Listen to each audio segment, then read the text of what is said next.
إنما جزاء الذين يحاربون الله ورسوله ويسعون في الأرض فسادا أن يقتلوا أو يصلبوا أو تقطع أيديهم وأرجلهم.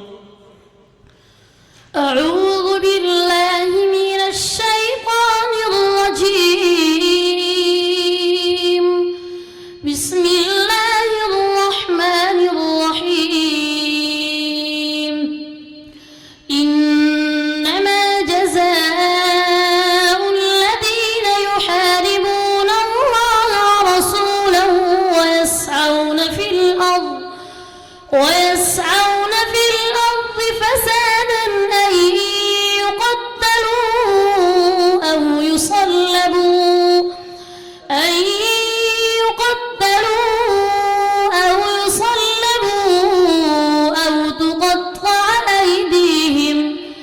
أو تقطع أيديهم وأرجلهم من خلاف أو ينفوا من الأرض ذلك لهم خزي في الدنيا ولهم في الآخرة عذاب عظيم.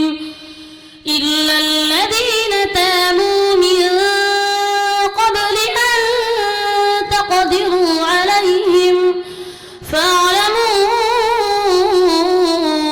أن الله غفور رحيم.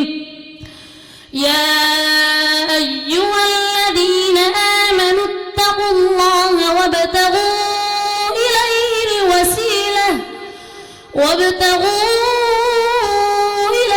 الوسيلة وجاهدوا في سبيله لعلكم تفلحون. إن الذين كفروا لو أن لهم ما في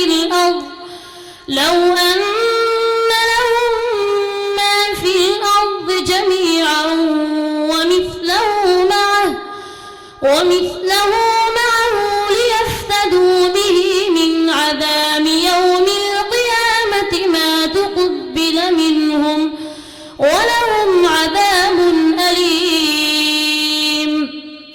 يريدون أن يخرجوا من النار وما هم بخارجين منها ولهم عذاب مقيم.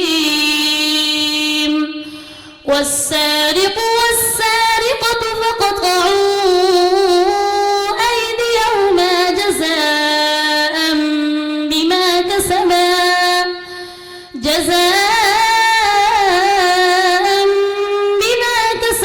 نكالا من الله والله عزيز حكيم. فمن تاب من بعد ظلمه وأصلح فإن الله يتوب عليه إن الله غفور رحيم. صدق الله العظيم. ويقول الذين كفروا لولا أنزل عليه آية من ربه قل إن الله يضل من يشاء ويهدي إليه من أناب. أعوذ بالله من الشيطان الرجيم. بسم الله الرحمن الرحيم. ويقول الذين كفروا لولا أنزل عليه آية من ربه قل إن الله يضل من يشاء ويهدي إليه من أناب.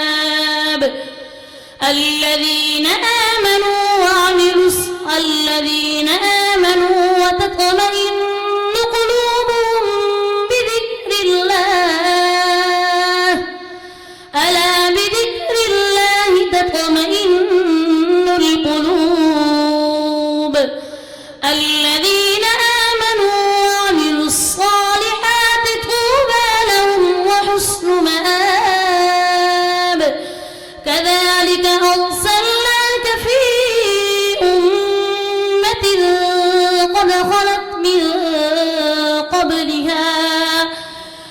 خلت من قبلها لتتلو عليهم الذي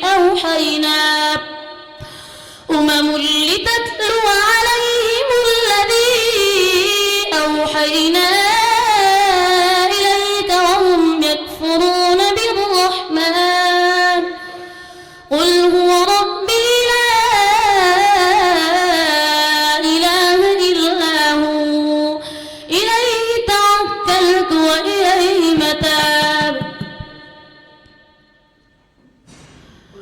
قل هو ربي لا إله إلا هو عليه توكلت وإليه متاب ولو أن قرآنا سيرت به الجبال أو قطعت به الأرض أو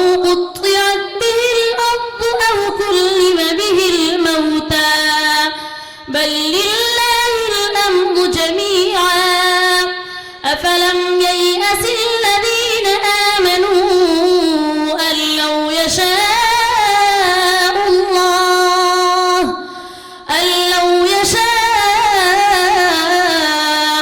الله لهدى الناس جميعا ولا يزال الذين كفروا تصيبهم بما صنعوا قارعة أو تحل قريبا من دارهم حتى يأتي وعد الله إن الله لا يخلف الميعاد.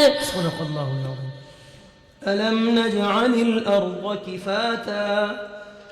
أعوذ بالله من الشيطان الرجيم.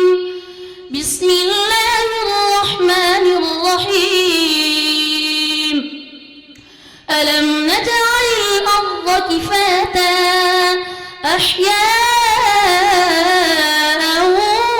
وأمواتا وجعلنا فيها رواسي شامخات وأسقيناكم ماء فراتا ويل يومئذ للمكذبين انطلقوا إلى ما كنتم به تكذبون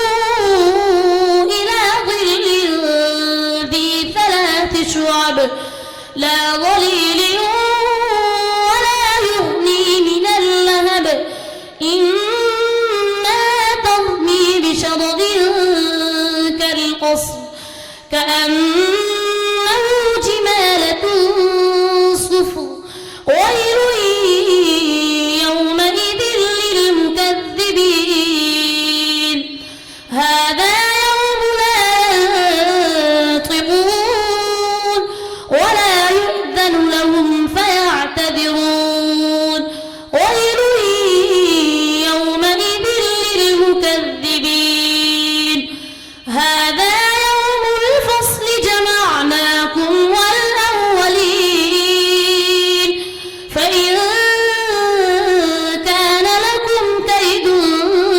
فكيدون ويل يومئذ للمكذبين. صدق الله العظيم. أحسنت وأجملت.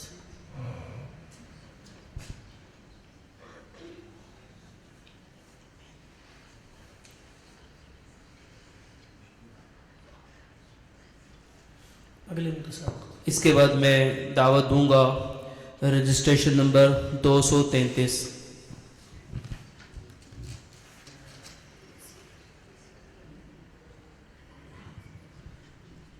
सवालिया टेबल में जाकर अपनी मर्जी का कोई भी सवालनामा उठाइए और मुंसिफ हजरात की खिदमत में पेश कर दें और स्टेज पे आकर तशरीफ रखें।